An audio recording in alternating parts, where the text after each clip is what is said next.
전 예수님. 시간이 참 빨리 가는 것 같습니다. 벌써 2월 이제 초순이 다 지나가고 있습니다. 엊그 한 3일 전쯤이 보니까 입춘이었죠. 예, 입춘이고 이제 내일이면 이제 보름이라고 합니다. 오늘 겨울은 이렇게 어떻게 보면 참 많이 안 추웠던 것 같아요. 예전에는 제가 기억으로 한 3년 전만 해도 3년 전, 4년 전만 해도 엄청나게 추웠는데 오늘 겨울은 좋은 소식인지 나쁜 소식인지 너무나도 따뜻하게 보냈던 것 같습니다. 우리가 성당을 나와서 신앙생활을 하고 이렇게 있는데 오늘은 이렇게 우리가 살아가면서 신앙생활을 좀 어떻게 해야 하는지에 대해서 정말 말씀드리고자 합니다. 모든 사람들이 신앙인이건 비신앙인이건 자기가 이렇게 마음속으로 가지고 있는 게 있습니다. 누구든지 행복하고 싶은 것들, 불행하게 살고 싶은 사람들은 아무도 없죠. 행복하게 살고 싶은 것들, 그리고 더 많이 가지고 싶은 것들, 그리고 사랑하고 싶은 것들, 이런 마음들을 누구나 신을 부정하는 사람들조차도 마음에 가지고 있습니다. 왜냐하면 사람이기 때문이죠. 그런 어떤 자기가 행복이나 사랑이나 이런 것들이 마음속에 없다면 사람이라고 할 수 없겠죠. 네, 그런 사람도 없거니와 누구나 사람이라면 그런 마음들이 이렇게 마음속에 다 가지고 있는 것 같습니다.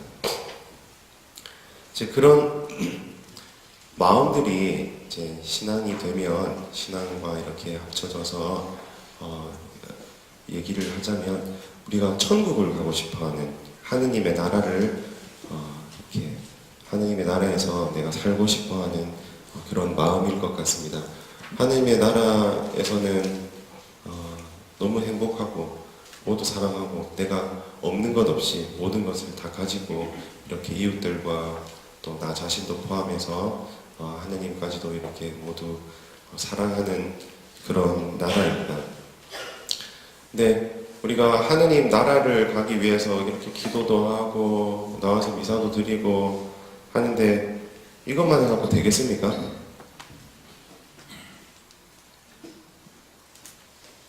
우리가 미사에 나와서 미사만 이렇게 축어로 드리고 영성체 모시고 기도만 한다고 해서 하면 됩니다. 하면 되는데 우리가 참 기도가 무엇인지를 알아야 할 것 같습니다.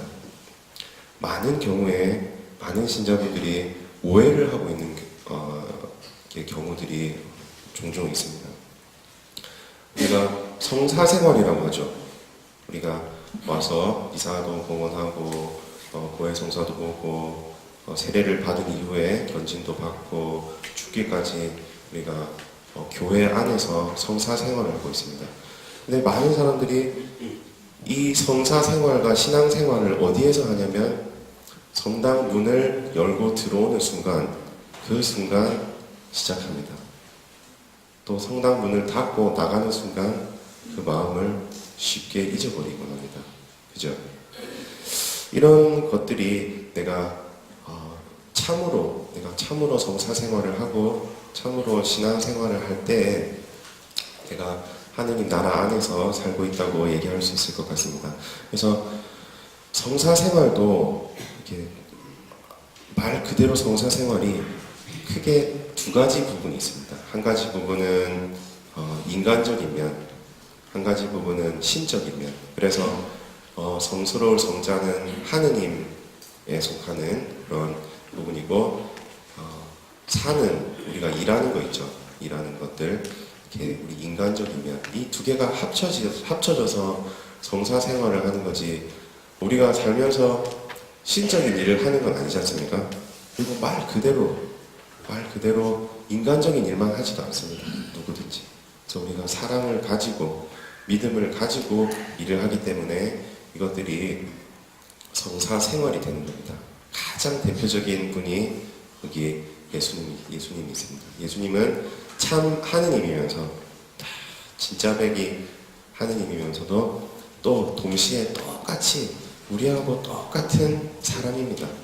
그래서 우리가 신앙생활하고 성사생활하면서 예수님의 마음을 우리가 똑같이 좀 배울 필요가 있을 것 같아요. 우리가 인간적으로 힘이 들지만 예수님께서 살아오신 모습을 좀 보았으면 좋겠습니다. 오늘 복음에서도 예수님께서 어디에 오셔서 이렇게 병을 고쳐주시고 그리고 다른 고을로 가셔서 다른 곳에서도 이렇게 복음을 선포하시려고 합니다. 근데 그 사이에 예수님께서 어떤 무엇을 했는지 우리가 한번 가만히 볼 필요가 있을 것 같습니다.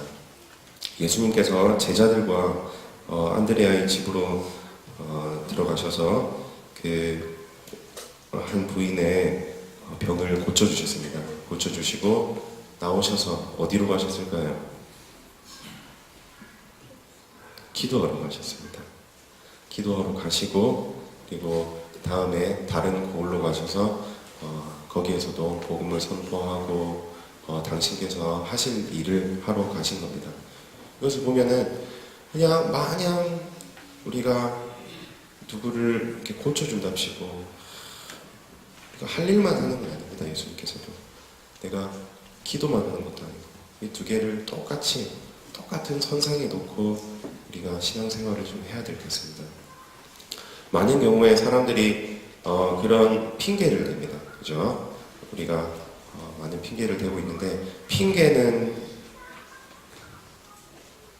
안 좋은 거지만 우리가 변호는 할 수 있어야 될 것 같습니다. 그죠? 핑계하고 변호의 차이는 다들 잘 아시죠? 내가 참으로 정당하게 변호를 해야 할 부분은 변호를 하고 누가 됐든 간에 정당하게 그리고 깨끗하게 변호를 하고 변호를 하면 또 받아들이고 좀 지저분하게 핑계는 좀 되지 않는 그런 신앙인이 되면서 내가 성사생활을 하면서 이렇게 참으로 예수님의 마음을 따라서 내가 기도도 하고 기도할 때 그냥 마냥 기도하는 게 아니라 내가 하느님께 내가 가진 인간적인 나약함들도 봉헌할 줄 알고 그리고 내가 좀 부족한 것들이 있으면은 하느님께 좀 청할 줄도 알고 그리고 가만히 침묵 속에서 주님의 말씀을 좀 들어보려고 하는 시간도 가지면서 그 기도 안에서 우리가 이웃들을 위해서 기도를 좀 해야 한다고 생각합니다. 그리고 반대로 이웃들에게 우리가 봉사도 하고 대화도 하고 싸움도 하고 많은 이렇게 우리 일상사들이 있는데 우리가 심지어 싸우면서까지도 이 사람을 사랑하는 마음으로 내가 이 사람을 치료할 때도 내가 이 사람을 치료할 때 정말 예수님의 마음을 가지고 그리고 대화할 때도 내가 예수님의 마음을 가지고 좀 대화를 해서 이 기도와 대인관계 그리고 성당 안에서와 성당 밖에서의 생활 이것이 여러분 결코 둘이 아닙니다. 이게 많은 사람들이 참으로 잘 못하고 있는 부분인 것 같습니다. 알면서도 우리가 인간이기 때문에 너무 나약하고 너무 쉽게 넘어지기 때문에 잘 안 되는 부분도 있지만 몰라서 안 하는 사람도 너무나 많습니다. 신앙생활은 성당 안에서만 해야 한다고 그렇게 알고 있는 사람들이 너무나 많은 것 같습니다. 그래서 우리가 한 주간 동안 신앙생활 하시면서 예수님께서 우리에게 왜 오셨는지 무엇을 주시기 위해서 오셨는지 우리가 한번 귀를 기울이는 시간들을 한 주간 좀 가졌으면 좋겠습니다. 아멘. 아멘.